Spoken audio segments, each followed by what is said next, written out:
Girl, you tripping. For the sake of the audio. I mean, what is it gonna sound like? White noise in the background.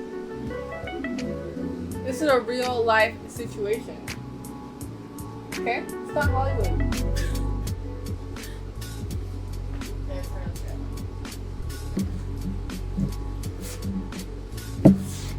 Reality of the situation is we got loud ass fans.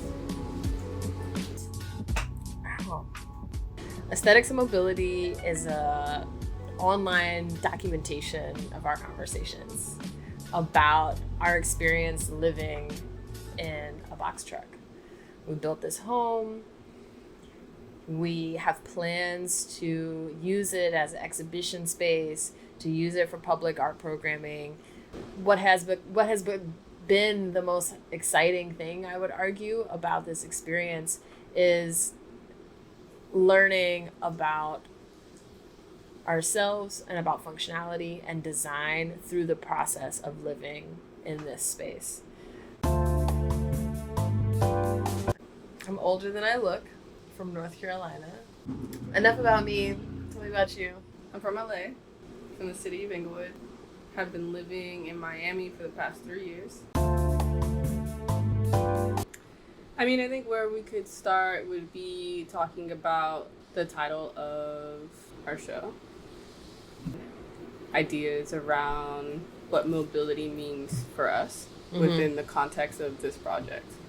Aesthetics of Mobility kind of came out of us talking about this project together, but also talking about it to other people and seeing how other people have responded. The idea of being able to have the freedom to do the things that we want, both physically and mentally, on a day-to-day basis. I think it's something that we'll continue to unpack as time moves forward. This is what it looks like to us, right? So this is a visual representation of what that means to us. The physicality of the space is our aesthetics of mobility. And I think the kind of documenting these conversations will kind of be a part of archiving how we arrive to what our aesthetic is. For sure. I think the funny thing thinking about archiving this process, right? Like even making the decision to host this sort of conversation and post it for other people to see is something that we haven't done at all. Right. Right. So it's like, it's a very common thing for people to film the whole entire process of converting their truck and their tiny house or whatever these sort of conversions that people are doing that you can find everywhere online these days or in books and publications, and somehow not, I don't think consciously deciding that like we're not going to take that route. I think subconsciously we were way too involved in the process of just making the thing, making this our home come alive, right? So it's really funny because it's like we've had multiple opportunities, so many opportunities to take the time to set up a camera, film the process, potentially talk about it, do this thing, and always felt at it. Like at the end of each working day, we'd be like, damn, we didn't set up the camera, we didn't film, or like the camera was just laying around or it was dead. And it's like, for me personally, it's something that I felt at completely, even with my own like artistic practices, like documenting the process. Yeah. And it's because I get way too into making, into the making. Yeah. And the process for me is actually the most enriching part of art making, or just creating in general. And I always really appreciate seeing other people being able to document and do a really good job at archiving their process. But it's something I personally don't do or can't do because it's distracting in some way. Right. You know? But I think to that point, and kind of going back to the name of the space, being living life as practice, there is a part of just living in the thing that is a part of process as well. For sure. Which is what we're discovering and documenting in this kind of iteration, that as we're living here, we're going to learn a lot of things about our tastes and our aesthetics and the function of the space and what it's capable of doing. And that is a process as well, even though physically this is done. Right. I mean, I think the other thing too, thinking about archiving this process, and this is going to be our way of doing that, but more specifically, like through all of the YouTube channels or other people that have posted their process online, I think what came across one woman of color, queer woman of color specifically, that has converted a truck and also has documented the process. But it's that idea of visibility is like not there, and that isn't to say that there isn't more people of color doing this sort of transformation, but it's not at the forefront of this like quote unquote movement, that people are really embracing. Right. So yeah, I think in some way it is really essential that we're taking this step of making this. I mean, I think for me particularly, like I started to think about minimalism, like living, when I started traveling a lot, because I didn't always know where I was going to stay. I didn't always know how long I was going to be able to stay in one particular place. So through the motions of moving around, I just started to let go of things over and over again. And it just didn't make sense to accumulate more things, because there was never a certainty as to, how long will I be in this location. And it's more than just like, not like instability. It's more about like I was interested in the ability to be mobile, interested in the ability to be able to travel around and move around and not have things bottle me down from that ability. So like the freedom I keep wiping my face because I'm sweating. Sorry. You want to turn the fans off.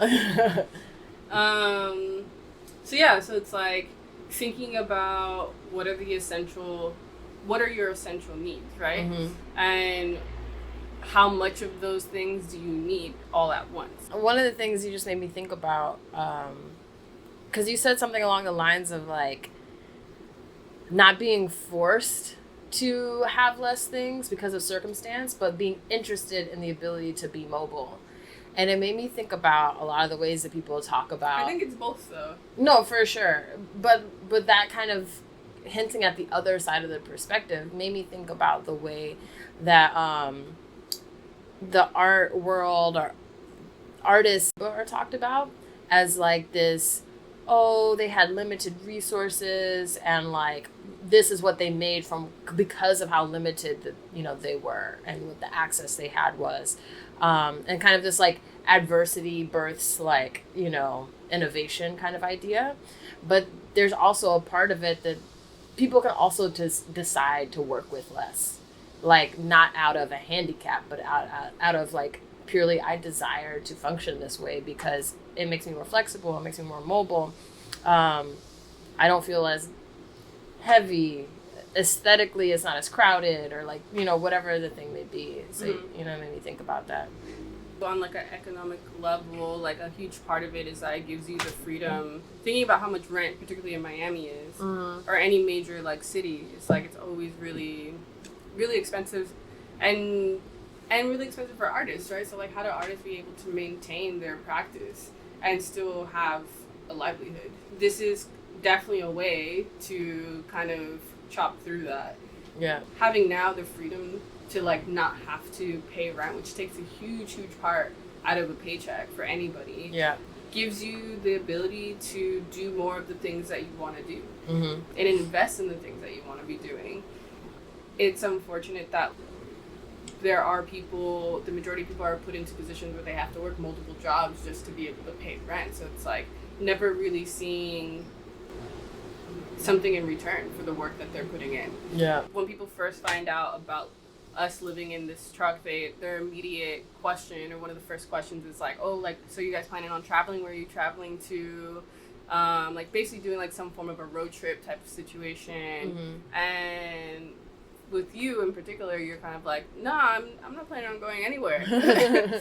And so it's, you know, it's interesting because people automatically associate, you know, something on wheels, like that means you want to travel. It has like a destination.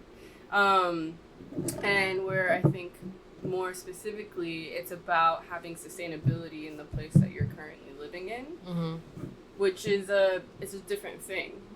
You know, I'm always really interested in traveling, but it's also not, it's not a priority at this point, right? It's not like there isn't no map planned out where we're like putting some pins on a thing talking about like I'm gonna travel here. Or it's not like directly associated to this thing. Exactly. Where not in the sense of like this thing being mobile, but it is attached to travel in the sense of like, if this is my home, I don't have to think about subletting my room or my apartment or whatever when I want to travel somewhere. Yeah.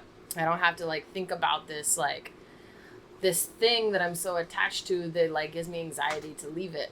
Right. Because it costs me something for it to exist. Whereas this is like, can go with you, or it can stay right where it is and not burn a hole in your pocket, you know? Exactly. This land has been so many other things before it was where your house is built. So to say that you own it, or like, I don't know, it just makes me feel weird. And so there's something that's a little bit more comfortable for me about having a mobile home. Yeah. That's like, that maybe acknowledges the land a little bit different. It's like, I'm borrowing this space that I'm parked on for now. And like, there's a gratitude there. Right. I don't know. Yeah, no, totally. I definitely agree.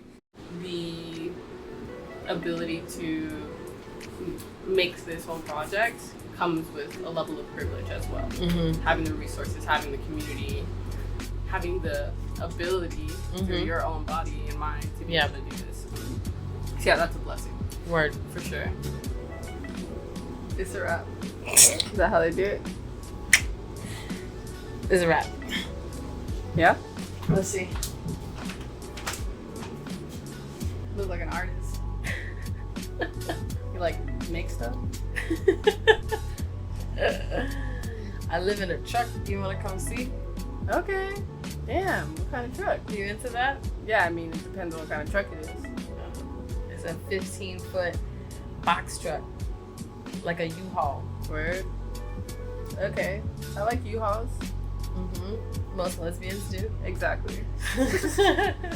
Ultimate U-Haul experience has happened here right now. Yeah, I'm taking notes. Okay. It's the interview. I'm trying to write down questions and stuff. Make sure I remember these facts. Oh, yeah?